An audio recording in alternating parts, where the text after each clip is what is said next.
So I saw Guardians of the Galaxy Volume 3, and here's what I thought. No major spoilers. I thought this movie was really well done, and I enjoyed it a lot. It has the same humor and action and character development that other Marvel movies have, but what really makes this movie work is that it has heart. You can just feel the love that is poured into this movie. I've already seen it 3 times, and it's felt good every single time I see it. It never felt like there was a dip in quality seeing it multiple times. That just shows how strong the movie is for me. You can just really tell that everyone involved is really bringing their all into it. It feels like it's a lot of heart. It feels like a lot of energy, a lot of soul, and you sense that. And I think that's why when this movie decides to have emotional moments, they might connect more with me than maybe other movies when they're trying to make those emotional moments. Like, I feel so sad and emotional over CG animal creatures than I have over actual human beings in these movies sometimes.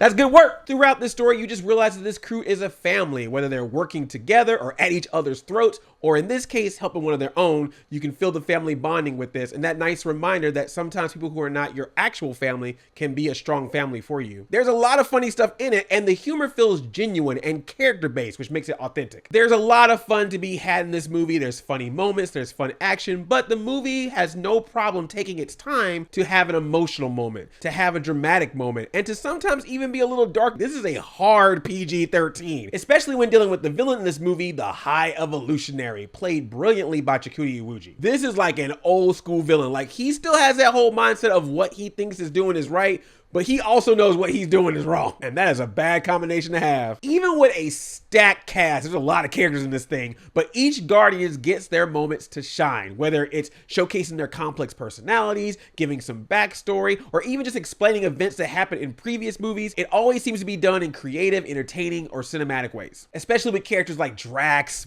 Mantis, Nebula, Kraglin, Cosmo, and of course, Star-Lord and Gamora. Their relationship was handled very well in this movie, I thought. I personally thought that Will Poulter as Adam Warlock was fine, and I thought he fit well in the movie. He's not in there a lot, but I think whenever he's on screen, he does a good job. And of course, there's Groot. I love Groot. I am Groot. But the main glue that holds this story together is Rocket, as we finally peel back his backstory through a series of flashbacks that easily could have been his own movie or short film. Although a very sad one. Even if it's possible to predict some of the things that will happen in that story, the way it's performed, the way it's presented, the way that it's scored makes it feel very emotional. Oof. Add to that some of the emotional moments that the other Guardians go through in this. There was some sniffles and tears in the audience.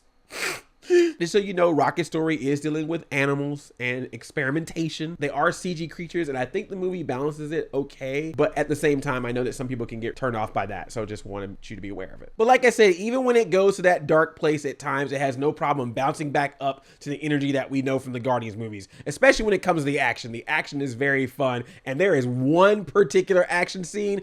Ooh, it is so good. Somebody been watching Daredevil. This movie and the Super Mario Brothers movie share more than just Chris Pratt. That made me laugh.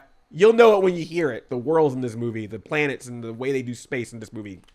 Good stuff. Feels very lived in. I think I caught a Ninja Turtles reference in this movie. Just saying. Like, am I the only one? Because this is technically James Gunn's final Guardians film and possibly even final Marvel movie before he heads over to DC, it gets a little indulgent at times. Actors he's worked with in other movies. There's long establishing shots just to play the soundtrack. Don't get me wrong, it's a great soundtrack, but given that this movie is 2.5 hours long, I'm looking at a couple of those scenes like, I'm gonna.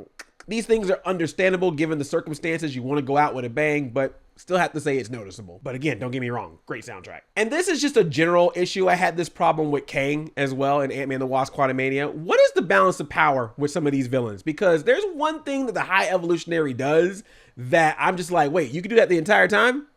You should probably do that against the Guardians. You'd probably win. Some of the theme and story elements that are in this movie, if I'm being honest, remind me of some other Marvel movies and also remind me of James Gunn's The Suicide Squad. But at the end of the day, this is still a high quality, very entertaining movie that proves that even with superhero movies that can be cut from the same cloth, it can still feel refreshing and unique with the right cast, crew, directing, and writing. Wink, wink. Slight spoilery, but just so you know, 2 after credit scenes in this thing. Guardians of the Galaxy Volume 3 is a must watch in my opinion, especially for Marvel fans, and it has me really intrigued on how that next Superman movie is gonna be. Are you planning on seeing Guardians of the Galaxy Volume 3? And if you did see it, what did you think of it?